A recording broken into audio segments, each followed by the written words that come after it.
बांग्लादेश की प्रधानमंत्री शेख हसीना के इस्तीफे में सेना की भूमिका पर सवाल उठ रहे हैं। शेख हसीना के देश छोड़ने के बाद बांग्लादेश सेना के प्रमुख जनरल वकार उस जमान ने प्रेस कॉन्फ्रेंस कर कहा था, पीएम शेख हसीना के इस्तीफे के बाद अब हम शासन करेंगे।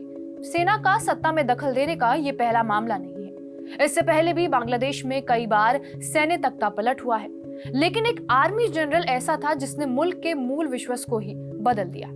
आइए जानते हैं कि किसने धर्मनिरपेक्ष बांग्लादेश को इस्लामिक देश बना दिया। नमस्कार, मेरा नाम है रिया शर्मा और आप देख रहे हैं टीवी9 डिजिटल। बांग्लादेश का पाकिस्तान से 1971 में विभाजन हुआ था, लेकिन 4 साल बाद ही मुल्क में सैन्य तख्तापलट हो गया। देश में चौथा तख्तापलट 24 मार्च 1982 को हुआ, जब तत्कालीन सेना प्रमुख लेफ्टिनेंट जनरल हुसैन मोहम्मद इरशाद सत्ता पर काबिज हो गए। इरशाद का जन्म 1930 में ब्रिटिश भारत के पश्चिम बंगाल में हुआ था। धार्मिक आधार पर भारत के विभाजन के बाद उनका परिवार 1948 में वर्तमान बांग्लादेश में चला गया, जो उस समय पाकिस्तान का हिस्सा हुआ करता था। 1952 में वो पाकिस्तानी सेना में नियुक्त हुए थे और जब पाकिस्तान के खिलाफ बांग्लादेश में खूनी मुक्ति संग्राम चल रहा था तो वो पश्चिम पाकिस्तान में तैनात थे। बांग्लादेश की आजादी के 2 साल बाद 1973 में वो वापस अपने मुल्क लौटे थे।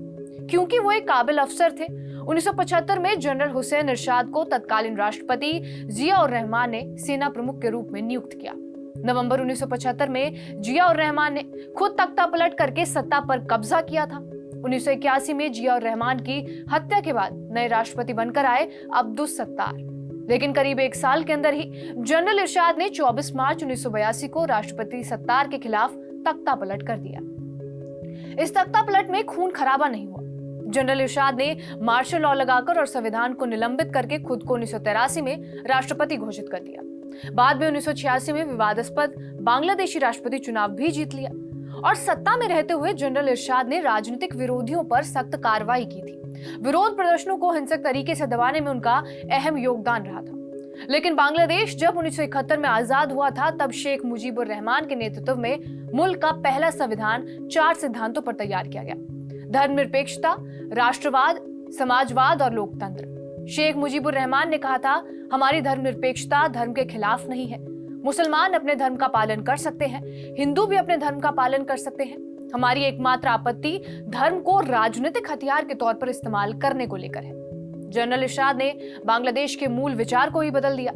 कहा जाता है कि 1982 में सत्ता संभालने के बाद इरशाद ने बड़े पैमाने पर घरेलू और अंतर्राष्ट्रीय मामलों में जिया उर रहमान की नीतियों का पालन किया। इसी वजह से उन्होंने अपनी राजनीतिक बयानबाजी के माध्यम से रहमान की नीतियों की तरह देश के इस्लामीकरण को जारी रखा। इस कड़ी में उन्होंने खाड़ी और मध्य पूर्व में इस्लामी देशों के साथ संबंधों में सुधार किया।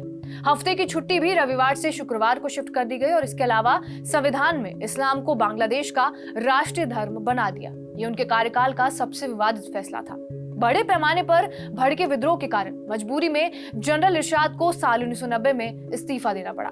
इस विद्रोह का मोर्चा 2 राजनीतिक विरोधियों ने संभाला था: बांग्लादेश नेशनलिस्ट पार्टी की नेता बेगम खालिदा जिया और अवामी लीग की नेता शेख हसीना। कुछ दिनों बाद उन पर कई आरोपों के चलते जेल की सजा हुई। हालांकि आगे चलकर वो कई बार सांसद चुने गए। 1996 के चुनाव में नकी पार्टी जातीय पार्टी किंग मेकर बनी। बांग्लादेश नेशनलिस्ट पार्टी और अवामी लीग दोनों के पास बहुमत का आंकड़ा था। ऐसे में दोनों ने ही जनरल इरशाद की पार्टी का समर्थन मांगा और अंत में उन्होंने अवामी लीग के साथ मिलकर सरकार बनाई।